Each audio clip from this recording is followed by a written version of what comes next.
Assalamualaikum warahmatullahi wabarakatuh. Kami dari anggota kelompok SMA Negeri 4 Sumatera Barat. Di sini kami akan mempresentasikan hasil diskusi kami pada bagian demonstrasi kontekstual topik 2 pembelajaran sosial emosional dan kaitannya dengan pembelajaran dan peserta didik. Nah, pertama saya akan mengenalkan anggota kelompok saya, yaitu yang pertama adalah Anissa Alfidril, yang kedua Asri Maida Ayudi, yang ketiga Ega Prianto, yang keempat Fioni Ayusa Fitri, saya sendiri, dan yang kelima adalah Bu Sriwanti. Nah, selanjutnya ada beberapa pertanyaan yang akan kita jawab pada saat diskusi. Yang pertama adalah tantangan bagi guru untuk menjadi contoh atau teladan khususnya dalam hal sosial emosional. Yang kedua, kasus yang berkaitan dengan hal di atas berdasarkan pada pengalaman kita sebagai guru dalam proses pembelajaran yang kita amati. Yang ketiga, bagaimana sekolah bisa mendukung pembelajaran sosial emosional? Jika bisa mendukungnya, apa saja tantangannya bagi sekolah? Lalu yang terakhir, yang keempat adalah apakah karakteristik peserta didik bisa mempengaruhi penerapan pembelajaran sosial emosional? Jelaskan dan bagaimana menghadapi kendala tersebut. Baik, di sini kita akan menjawab pertanyaan nomor 1. Apa tantangan bagi guru untuk menjadi contoh atau teladan khususnya dalam hal sosial dan emosional? Nah, ada beberapa hal yang menjadi tantangannya, yaitu yang pertama, kesesuaian kata dengan tindakan. Pendidik harus dapat mengajarkan peserta didik tentang nilai-nilai sosial dan emosional melalui tindakan, bukan hanya ucapan saja.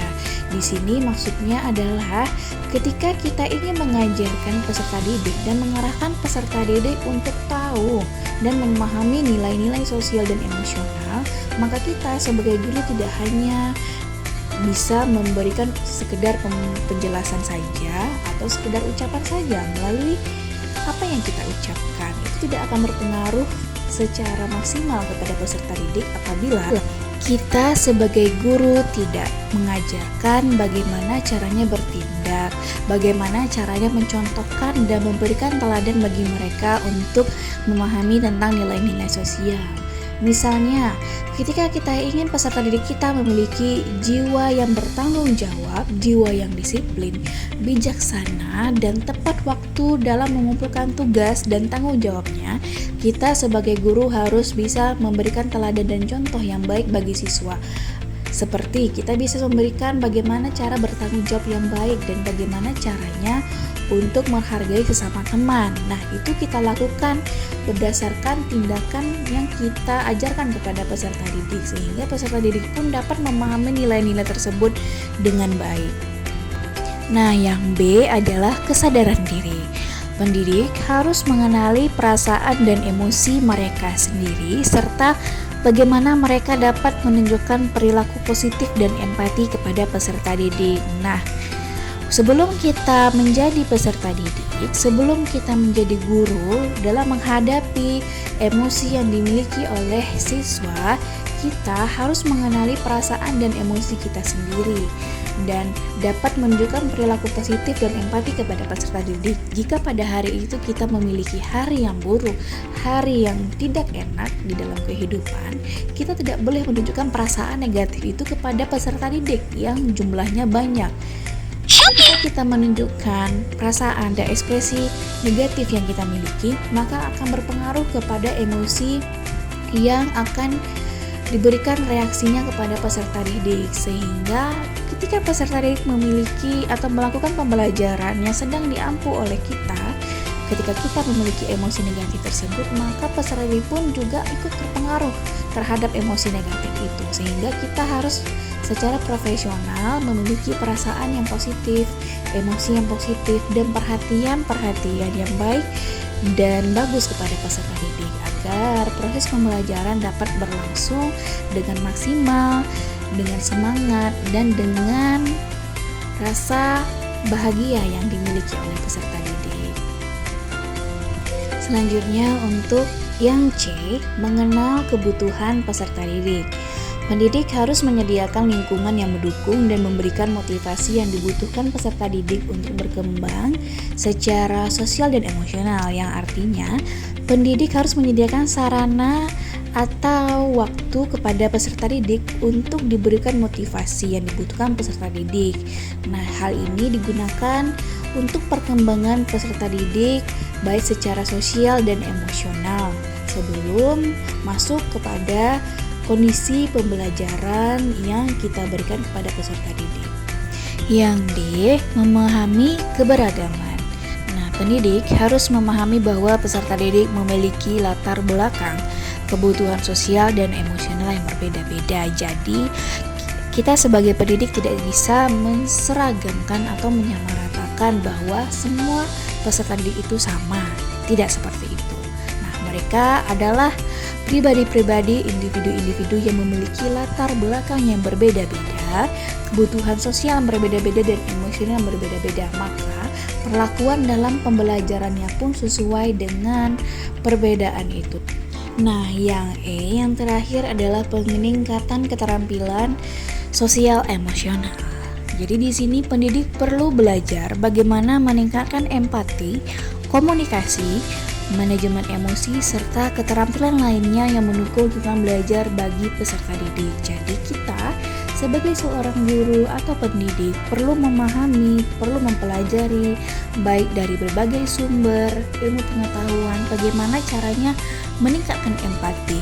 Nah, dalam manajemen diri atau manajemen emosi, peserta didik harus memahami dan mempelajari bahwa apapun yang kita alami di dalam kehidupan ini, jika kita memiliki perasaan sedih, perasaan kecewa, perasaan marah, ketika di dalam lingkungan pendidikan, kita tidak boleh atau tidak pantas untuk menunjukkan perasaan itu kepada peserta didik atau di lingkungan sekolah.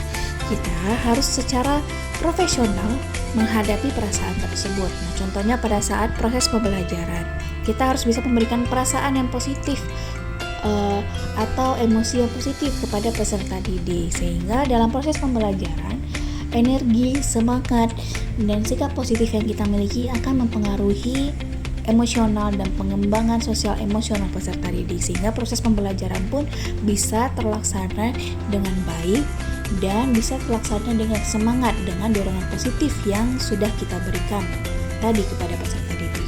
Baik, pertanyaan nomor 1 sudah selesai. Kita lanjut ke pertanyaan nomor 2. Kasus yang ada berkaitan dengan hal di atas berdasarkan pada pengalaman Anda mengamati proses pembelajaran belajar mengajar yang pernah diikuti. Nah, ada 3 kasus yang berkaitan dengan pengalaman proses belajar mengajar yang pernah saya atau kami ikuti, yaitu sebagai berikut. Yang pertama, yang A adalah perilaku bullying. Tantangan pendidik adalah mengajarkan peserta didik bagaimana menghargai dan menghormati orang lain, serta membantu peserta didik yang mengalami bullying. Nah, ada lagi kasus yang kedua, yang B, yaitu masalah sosial. Peserta didik juga dapat mengalami masalah seperti konflik sosial dengan teman atau keluarga dan perasaan kesepian. Nah, perasaan kesepian di sini termasuk kepada peserta didik yang suka menyendiri, suka mengasingkan diri dari lingkungan sosial di sekitarnya. Lalu yang ketiga adalah stres akademik, yang C. Peserta didik mungkin merasa tertekan oleh tuntutan akademik yang tinggi seperti ujian dan tugas. Baik, pertanyaan nomor 2 sudah dijawab. Kita lanjut ke pertanyaan nomor 3. Bagaimana sih sekolah bisa mendukung pembelajaran sosial emosional? Apa saja tantangannya bagi sekolah? Nah, cara sekolah mendukung pembelajaran sosial emosional ialah dengan cara membuat program pembelajaran sosial emosional. Lingkungan sekolah memberikan dorongan dan dukungan dalam pengembangan keterampilan sosial emosional peserta didik. Sekolah dapat melibatkan orang tua dan masyarakat dalam mendukung pengembangan keterampilan sosial emosional peserta didik. Dalam melaksanakan kegiatan tersebut, sekolah memiliki tantangan sebagai berikut. Nah, yang pertama, yang A, kurangnya sumber daya pendidik, waktu dan dana. Yang kedua, pendidik menuntut sekolah fokus pada penilaian akademik peserta didik. Kita lanjut ke pertanyaan nomor 4. Pertanyaan terakhir. Apakah karakteristik peserta didik bisa mempengaruhi penerapan pembelajaran sosial emosional? Jelaskan dan bagaimana menghadapi kendala tersebut. Oke, karakteristik peserta didik sangat mempengaruhi penerapan pembelajaran sosial emosional. Ada beberapa hal yang mempengaruhi pembelajaran sosial emosional, yaitu yang pertama adalah usia, yang kedua latar belakang sosial ekonomi, dan yang terakhir adalah kondisi kesehatan mental. Untuk mengatasi kendala dalam penerapan pembelajaran sosial emosional, ada beberapa strategi yang dapat dilakukan, antara lain yang A. beradaptasi dengan kebutuhan individu, yang kedua yang B. membangun hubungan yang kuat dan erat dengan peserta didik adalah kunci untuk keberhasilan pembelajaran, yang C. melibatkan orang tua dalam pembelajaran sosial emosional, dan yang terakhir yang D. menggunakan strategi, pendekatan, dan metode pembelajaran yang berbeda. Nah baik, itu tadi hasil diskusi kami terkait 4 pertanyaan mengenai pembelajaran sosial emosional dalam penerapannya dalam proses pembelajarannya dan kaitannya dengan peserta didik.